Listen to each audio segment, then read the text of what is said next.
Huge Malice in the Palace Part 2. We never thought that we would see this. Malice in the Palace Part 2, y'all. This is ZamSports. Make sure you guys hit that like, share, and subscribe. As you guys know, or if you don't know, a huge fight took out today between the Detroit Pistons and the Charlotte Hornets. Just took place.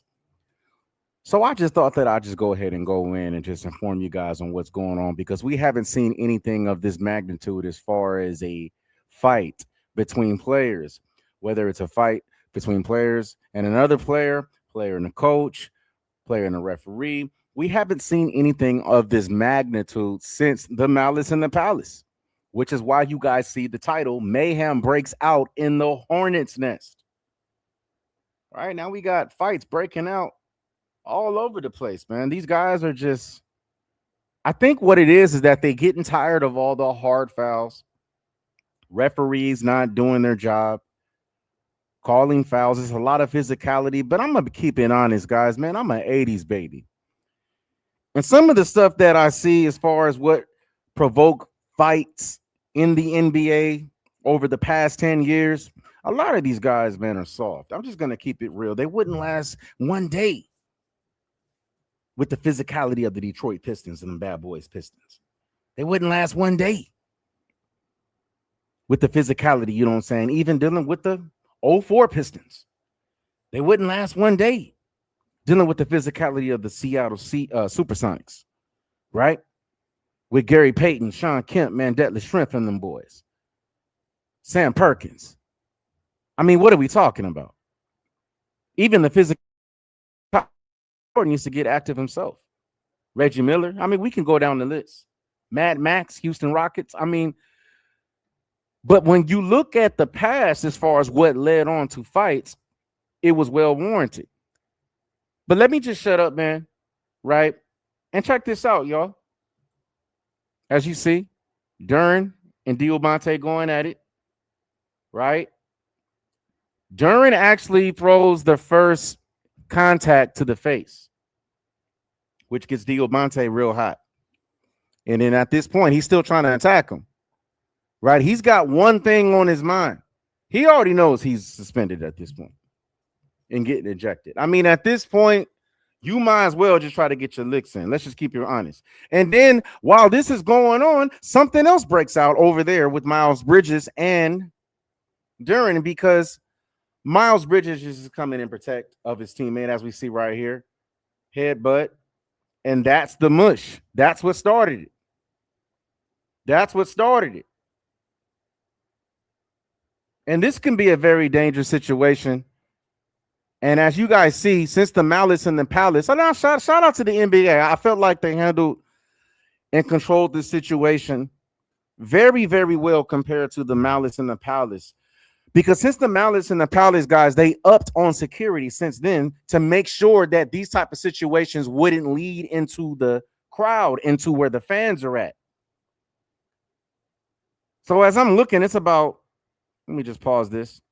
Got about 1, 2.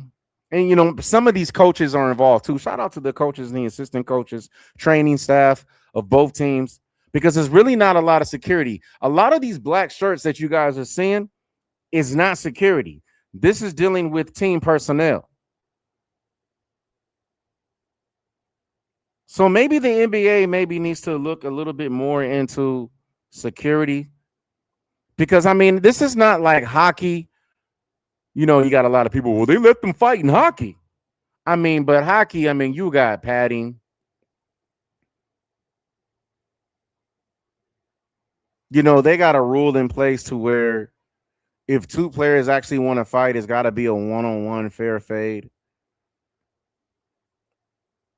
And, you know, the NBA, they don't get the same type of things. But, see, it's just a little bit different with the NBA. Right? Guys is out there hustling, man. You know, these guys are brothers. These teammates actually spend time with each other. They become family. And it's just also in our instincts as basketball players. We're not going, man. So let's look a little bit more. As you see, the fight was between Diamante, Bridges, Duran, and Isaiah Stewart. You guys know Isaiah Stewart was going to get himself involved. You probably saying, well, I don't see him here in this highlight right here. Well, what takes place right over here, guys, where I'm pointing at, as this down here is going on, we're going to show you, as you see right here, bam. This is after Miles Bridges try to, you know what I'm saying, get his lick for the mush that Jalen Duren gave Diabate, right? That mush right there, right? This mush, right? No man likes to be mushed. I'm just keeping it one. It's kind of feminine, but I mean, we understand the rules.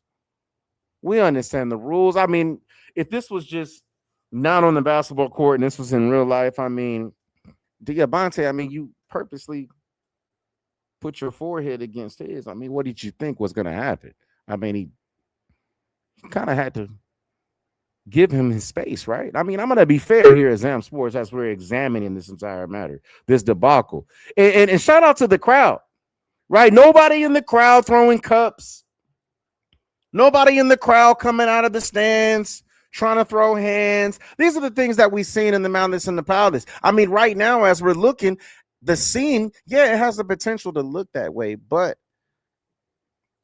shout out again to the coaching staff and the personnel on both teams and some of the players who also did not decide to get themselves involved, like LaMelo Ball. I think LaMelo Ball learned his lesson when, you know what I'm saying, he had slapped, I don't know if it was a Lithuanian or who the hell they were playing. It was a Lithuanian, slapped that Lithuanian. You know, LeVar Ball, you know what I'm saying, basically got on his butt like a father should. You know, we haven't really seen antics like that since, because you see right here, LaMelo's right over here just chilling, y'all. All right. Shout out to the coaching staff to make sure, hey, yo, star player. But you see, Melo wants to make sure he's protecting his teammates. But the coaching staff is making sure that Melo is not involved, because that is your gym. And, you know, another thing that's dope, too, is the rookie Con Knimpel, who a lot of people slept on in this draft. I really felt that he should have been drafted number 2 right after Cooper Kupp, because we've seen the impact that Con Knimpel right here, number 7, has had on his team as far as dealing with shooting, defense, man, spacing, also being able to create shots for himself. So when situations like this happen, you want to make sure that your cornerstone pieces are not involved in situations. Not saying that Diabate is not a cornerstone, but what sucks is that Miles Bridges, out of all these guys, as you guys see here, Diabate, Bridges, Duren, and Stewart, the one that's the most important, right, is Bridges. All right. That's the one that's most important. And that's what's going to suck. I'm just going to keep it honest. That's what sucks. Is that Bridges, and he was just coming in protection of his teammate, like a teammate should, but you kind of got to be able to look at certain situations as they happen. And sometimes it's hard to do that because adrenaline rush, emotions, intentions, you know what I'm saying, and emotions and all that stuff rising. But as you're kind of looking back, you see that, again, the training staff, security, whoever was involved, a lot of the black shirts had it under control, man. They had it under control. Only a mush. Diabate missed that swing, but then things got worse, right? Things got worse.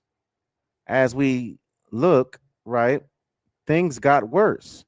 And this is what happened right over on the other side of the court, what I was pointing to, dealing with Miles Bridges. All right, because Duren thought that he was able to just walk off and be like, yeah, I mushed that fool. Yeah, and got away with it. That fool threw a left hook. He missed, but I mushed that fool. And in Bridges' eyes, he's like, oh, you think you just going to mush the homie and think that I'm not going to do anything about it for my team? Oh, you got me all the way messed up. Let's look at that again. Right. Matter of fact, let's slow this down. All right, let's slow this down. All right, let's look at the playback speed. Let's just slow this down a little bit. All right, you can't just be walking around mushing your teammates and think that they're not going to try to get the revenge. And nothing landed with this. And this is, again, the black shirts, right? Personnel, security, doing a great job. Look at this. Right? And he almost chin checked him. This could have been, and then here comes Isaiah Stewart right over here. You know he had to get into it, and this is the problem. And he's just wild with it, man.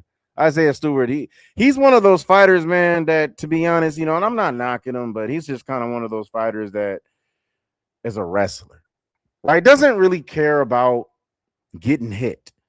And some of those type of fighters can end up being, destructive, which is why Isaiah Stewart showed himself to be destructive over the last few years. Like, he's trying to establish himself as a new Draymond, but you see, y'all, Miles Bridges is not backing down. The league at this point knows, right?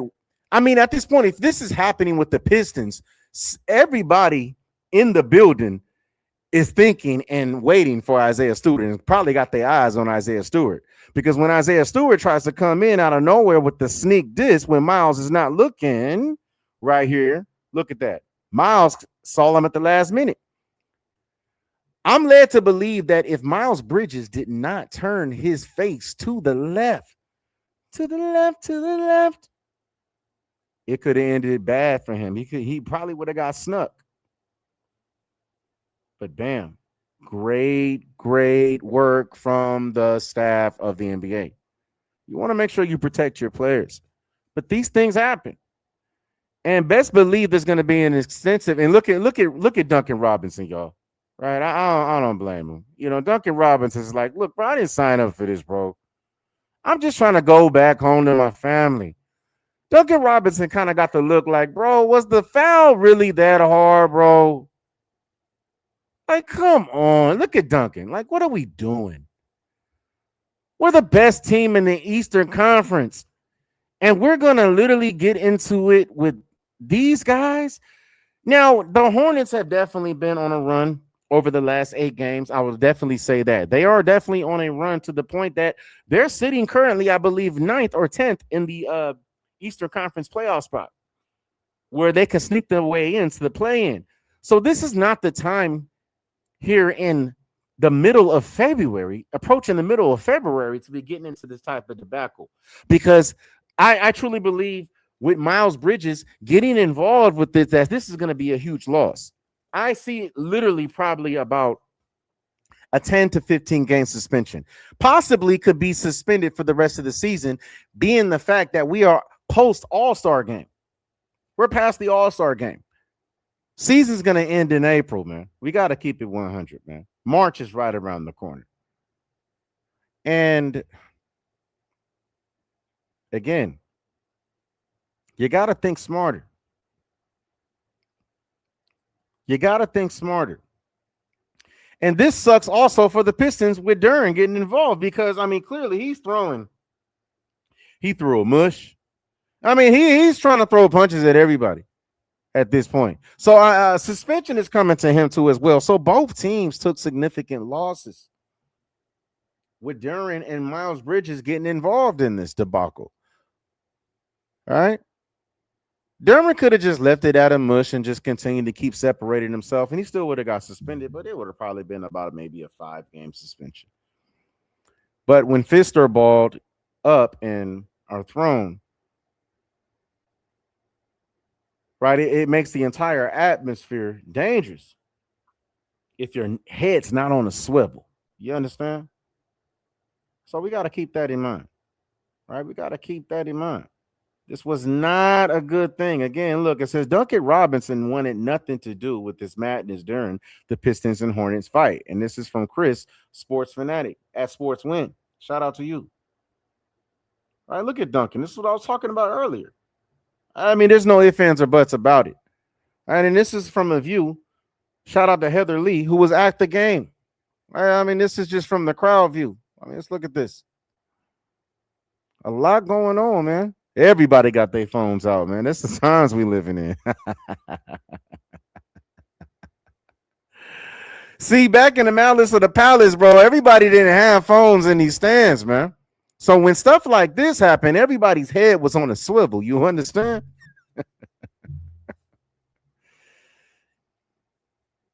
But you know what? Shout out to Myles Garrett, because this guy right here, I'm going to keep it 100, man. This guy, Isaiah Stewart, doesn't really make a difference, I feel, on the Pistons. He's just a bully. And he's just one of those, look at him. Like, Like he's just running up out of nowhere. Like you're not even in the game. You still have your warm-ups on. I mean, what are we doing? Nobody's talking to you. Nobody said anything to you. You try to sneak something, right? You know, he knows he has the height difference, but nobody's scared of you, bro. Nobody's scared of you. You know, I would like to see Isaiah Stewart to be transported back in the 80s and run up on somebody like Charles Oakley. Run up on Bill Laimbeer. Right?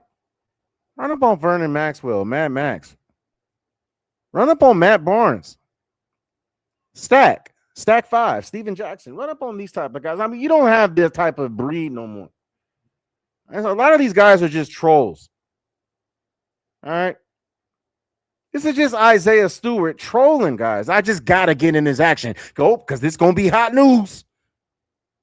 And if I don't get this action, you know what I'm saying, man?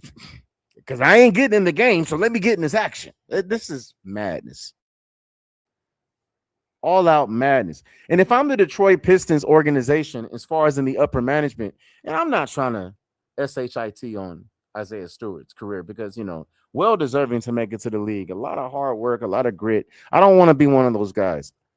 But this is just repetitive behavior as far as from Isaiah Stewart that we've seen over the last years, and we don't see any productive stats.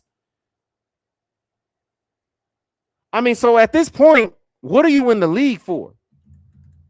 Right? What are you in the league for? Because this actually had nothing to do with you. But yet Isaiah Stewart has to insert himself. Right? He has to insert himself. And this is what happens with guys who can't make an impact, you know what I'm saying, on the basketball court.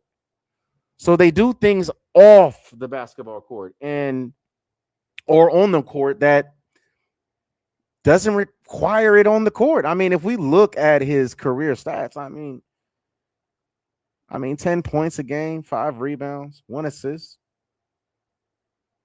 I'm just keeping it 100, man. Right? You know, 54% field goal percentage, but a lot of his shots are putbacks. Okay.